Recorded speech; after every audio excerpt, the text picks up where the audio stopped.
बांग्लादेश और इंडिया के बीच बॉर्डर पर जो कुछ हो रहा है वो नॉर्मल फ्लैग मीटिंग या रूटीन पेट्रोलिंग का लेवल क्रॉस कर चुका है। यह एक ऐसा ऑपरेशन है जिसे analysts 200 kilometre deep multi domain Indian strike का नाम दे रहे हैं, जिसमें ड्रोन्स, मिसाइल्स, टैंक्स, वॉरशिप्स सब एक साथ गेम बदलते दिखते हैं। दोस्तों, आज की इस वीडियो में हम बिल्कुल सिंपल भाषा में समझेंगे कि सैदपुर एयरबेस पर क्या हुआ, रंगपुर सेक्टर में ग्राउंड पर क्या चल रहा है, बे ऑफ बंगाल में नेवल ब्लॉकेड का क्या मतलब है, और सबसे बड़ा सवाल, यह सब इंडिया के चिकन नेक यानी सिलीगुड़ी कॉरिडोर की सिक्योरिटी से कैसे जुड़ा है। Border tension and strategic background. सबसे पहले बैकग्राउंड। बांग्लादेश इंडिया बॉर्डर पर कई हफ्तों से टेंशन बिल्ड हो रहा था, लेकिन रीसेंट आवर्स में जो रिपोर्ट्स आईं उन्होंने क्लियर मैसेज दे दिया, यह सिर्फ फेंसिंग पर फायरिंग नहीं बल्कि एक स्ट्रेटेजिक शॉक देने वाली एक्शन है। ढाका में प्राइम मिनिस्टर मोहम्मद यूनुस ने इमरजेंसी मीटिंग बुलाई जिसमें तीनों सर्विसेज के चीफ्स को बुलाया गया। यह दिखाता है कि बांग्लादेश की पॉलिटिकल और मिलिट्री लीडरशिप इस सिचुएशन को एग्जिस्टेंशियल थ्रेट की तरह देख रही है। इस क्राइसिस के सेंटर में है इंडिया का चिकन नेक यानी सिलीगुड़ी कॉरिडोर। सिर्फ 20-22 किलोमीटर चौड़ा वो पतला सा लैंड स्ट्रिप जो मेनलैंड इंडिया को सारे नॉर्थ ईस्टर्न स्टेट से जोड़ता है। अगर यह कॉरिडोर किसी भी हॉस्टाइल मिलिट्री प्रेशर में आता है तो पूरे नॉर्थ ईस्ट की कनेक्टिविटी और सिक्योरिटी डायरेक्टली खतरे में पड़ जाती है। Air strike, Saidpur airbase and drone swarm. अब चलते हैं इस ऑपरेशन के सबसे ड्रामेटिक हिस्से पर, सैदपुर एयरफील्ड। ये एयरफील्ड पहले एक dual use civil military airport था, लेकिन हाल के सालों में यह बांग्लादेश का की मिलिट्री एयरबेस बन गया, जहां से reportedly Chinese supplied fighter jets operate कर सकते थे। स्ट्रेटेजिक मैप पर देखो तो ये बेस इंडिया के चिकन नेक से लगभग 200 से 255 किलोमीटर के अंदर आता है, इसलिए यहाँ पर कोई भी हैवी एसेट इंडिया के लिए डायरेक्ट चिंता का कारण बनता है। रिपोर्ट्स के मुताबिक इंडियन साइड ने यहाँ एक massive precision drone swarm strike launch की, जिसमें डजन्स ऑफ कैमिकेजे स्टाइल ड्रोन्स ने एक साथ runway, aircraft hangers, fuel depots और म्यूनिशन स्टोरेज को टारगेट किया। सबसे पहले रनवे पर सीरियल स्ट्राइक्स हुए जिससे टेक ऑफ और लैंडिंग इम्पॉसिबल हो जाए। फिर हैंगर्स और सपोर्ट सिस्टम्स को हिट किया गया ताकि बचे खुचे एयरक्राफ्ट भी ऑपरेशनल न रह सकें। स्वॉर्म ड्रोन्स का फायदा यह होता है कि एक ही वक्त पर मल्टीपल एंगल से अटैक हो सकता है, एनिमी एयर डिफेंस कंफ्यूज हो जाता है और किसी एक ड्रोन को शूट डाउन करने से भी बाकी स्वॉर्म का इफेक्ट कम नहीं होता। यही रीजन है कि मॉडर्न वॉरफेयर में ड्रोन स्वॉर्म्स को फोर्स मल्टीप्लायर माना जा रहा है। कम रिस्क, हाई प्रिसिजन और साइकोलॉजिकल शॉक सब एक साथ। Drone, missile and ground operation. Saidpur के आसपास सिर्फ ड्रोन्स ही नहीं, मिसाइल्स का कॉम्बिनेशन भी यूज हुआ बताया जा रहा है।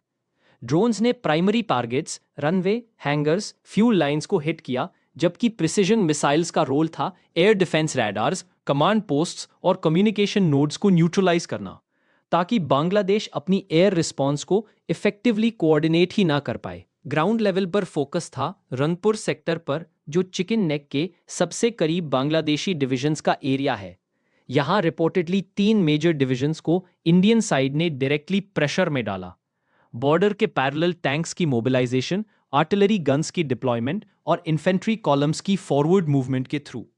ये मूवमेंट सिर्फ बॉर्डर डिफेंस नहीं बल्कि लिमिटेड डेप्थ तक पेनिट्रेशन का संकेत देती है, जिससे एडवर्सरी को लगे कि नेक्स्ट स्टेप और अंदर जा सकता है।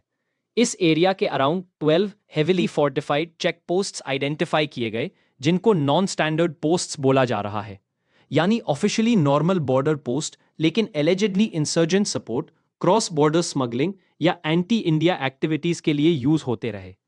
ड्रोन स्ट्राइक्स और आर्टिलरी फायर से इन पोस्ट्स को सिस्टमैटिकली न्यूट्रलाइज करना इस ऑपरेशन का की ऑब्जेक्टिव बताया जा रहा है। Naval blockade and 3 front squeeze operation का तीसरा बड़ा पिलर है बे ऑफ बंगाल में इंडियन नेवी की मूवमेंट। रिपोर्ट सजेस्ट कि इंडियन वॉरशिप्स और पॉसिबली सबमरीन्स ने बांग्लादेश के मैरिटाइम एक्सेस पॉइंट्स के सामने स्ट्रॉन्ग प्रेजेंस इस्टेब्लिश कर ली, जिससे चिटागोंग, मोंगला जैसे पोर्ट से आने जाने वाली सी लेन्स पर हैवी प्रेशर क्रिएट होता है।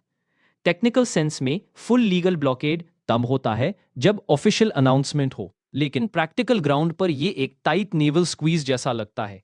जब लैंड बॉर्डर पर टैंक्स और इन्फेंट्री, एयर में ड्रोन्स और फाइटर्स और समंदर में वॉरशिप्स एक साथ एक्टिव हों, तो बांग्लादेश जैसा मिड साइज्ड कंट्री तीनों डायरेक्शन से कंस्ट्रेंड महसूस करता है।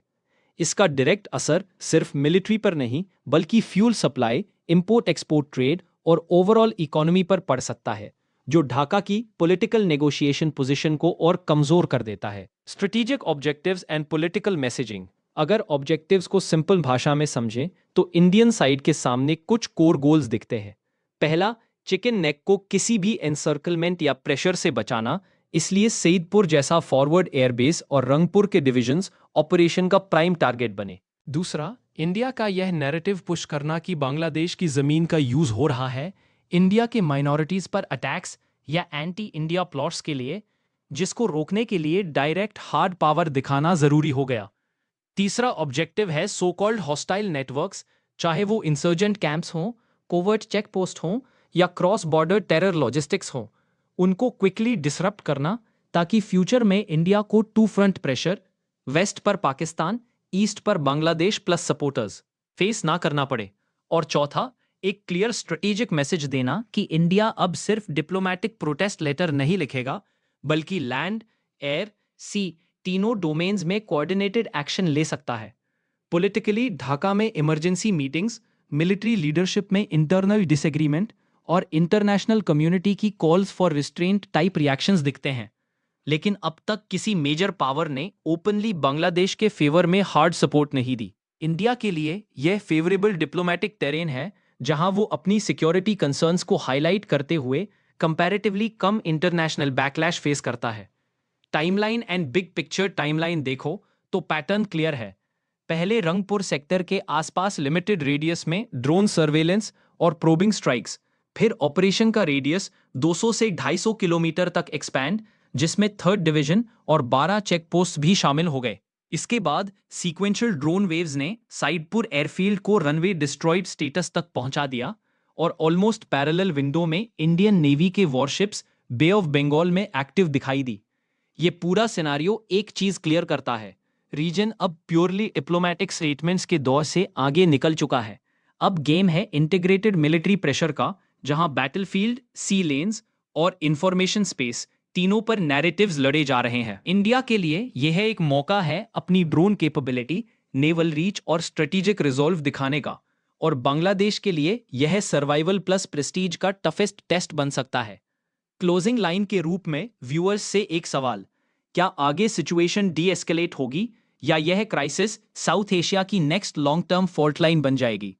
अपना जेन्युइन ओपिनियन कमेंट्स में जरूर लिखो, वीडियो को लाइक और शेयर करो और चैनल को सब्सक्राइब करके बेल आइकन दबाओ, क्योंकि इस सीरीज के नेक्स्ट पार्ट में हम चिकन नेक और नॉर्थ ईस्ट इंडिया के लॉन्ग टर्म सिक्योरिटी मैप को डिटेल में डीकोड करने वाले हैं।